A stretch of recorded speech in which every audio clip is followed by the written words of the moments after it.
કૃષ્ણ કહે છે જીવન એક સંઘર્ષ છે. હું ને તમે બધા જ સંસારમાં સંઘર્ષ કરવા માટે જ પેદા થયા છે અને સંઘર્ષમાં જ માખણ મળે છે, બાકી માખણ મળતું નથી.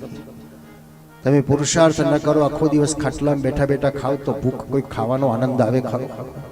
પણ થોડીક મહેનત કરો, થોડા આંટા મારી આવો અને પછી તમને ભૂખ લાગે ત્યારે પહેલી રોટલી શાક વગર, દાળ વગર, પાણી વગર પણ મીઠી લાગી જશે, કારણ ભૂખ લાગી છે. કૃષ્ણ કહે છે જીવન એક સંઘર્ષ છે, બસ હું સંઘર્ષ જ કરવા આવ્યો છું. સુખ મળે તો ભગવાનની કૃપા માની લો કે ભગવાનની કૃપાથી મને મળ્યું, બાકી મને કશું મળવાનું જ નહોતું, પણ મળ્યું એ ભગવાનની કૃપા છે. ભગવાને મથુરા છોડીને ગોકુળમાં ગયા તો માખણ ન મળ્યું, પણ પહેલું વિષનું પાન કરવું પડ્યું. ભગવાન ડગી ગયા કે મારે નથી રહેવું. આપણે તો સહેજ તકલીફ પડે તો તરત બદલી નાખી, ભાઈ નથી રહેવું, ચલો બીજી જગ્યાએ જઈએ, ત્રીજી જગ્યાએ જઈએ. તુંગા સક્ટાસુર, દાવાગ્નિ,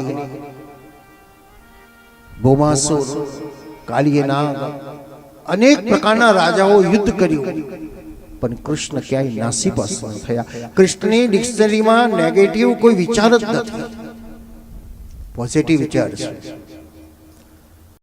શું કદાચ અને ગીતા દીદી કહે છે બસ તું કર્મમાં જ અધિકાર છે, કર્મ તારી પૂજા છે, કર્મ તારી ઉપાસના આરાધના છે, તું કર્મ કરતો રહે, ફળ મળે કે ન મળે એની ચિંતા છોડ, એ આપનારો હું બેઠો છું.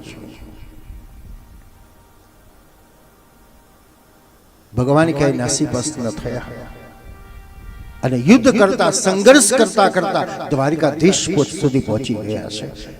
સમાધિની અંદર કોઈ કરોડોપતિ માણસને જોઈને આપણને ઈર્ષા તો આવી જાય, જેલસી પણ આવી જાય, જોઈને કેટલો બધો વૈભવ વાળો છે, પણ એની ડીપમાં નજર તો કરો તમે કે એને આ ટોપ લેવલ સુધી પહોંચવા માટે કેટલો સંઘર્ષ કર્યો, કેટલી મહેનત કરી, કેટલો પુરુષાર્થ કર્યો, કેટલા ઉજાગરા કર્યા છે, કેટલો પરિવારનો ત્યાગ કર્યો છે, ત્યારે આ જગ્યા સુધી પહોંચ્યો છે.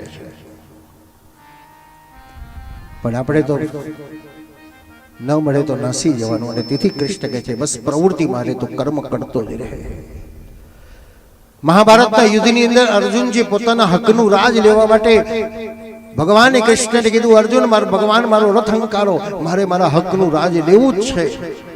કેટલો જુસ્સાથી નીકળેલો અર્જુન યુદ્ધ ભૂમિની વચ્ચે જઈને કૃષ્ણને કહે સેન યોરુ બહરુ મધ્યે રથમ સ્થાપય મિચ્યુત, હે અચ્યુત બંને સેનાઓની વચ્ચે મારો રથ લઈ જા, મારે જોવું છે કોની કોની જોડે મારે લડવાનું છે.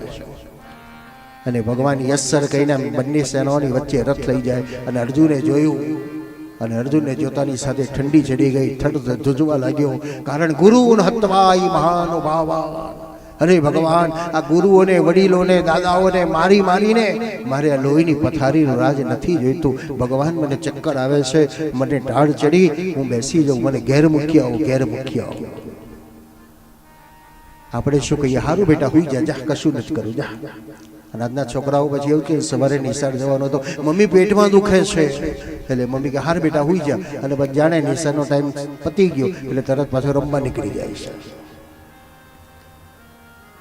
કૃષ્ણને એમ ન કીધું સારું સુઈ જા ઘેરથી, નહીં અર્જુન ઉભો થા, જીતીશ તો પૃથ્વીનું રાજ મળશે, મરીશ તો રાજ મળશે, અને નાસી જઈશ તો કાયર બનીશ. અર્જુન મારું સંતાન કાયર ન હોય, ઉભો થા તો ઉભો થા અને યુદ્ધ કર. બસ કૃષ્ણ આપણને આજ શીખવાડે છે, પ્રવૃત્તિશીલ રહો, કર્મશીલ રહો, કર્મને જ માનો. કર્મ પ્રધાન વિશ્વ કરી રાખા, જો જસ કરઈસો તસફલ ચાખા. આ ફેક્ટ છે. જેવું કર્મ કરશો તેવું જ ફળ મળશે. તેમાં 5-50 લાખ દાન કરી દો, ભગવાન લાગવક નહીં લગાડે. પોલીસ વાળા લાગવક લગાડી દેશે, ભાઈ 2 દંડા ઓછા મારજો, કાં તો ડલ્લોપનો ગાડલું એને સુવા હાલજો.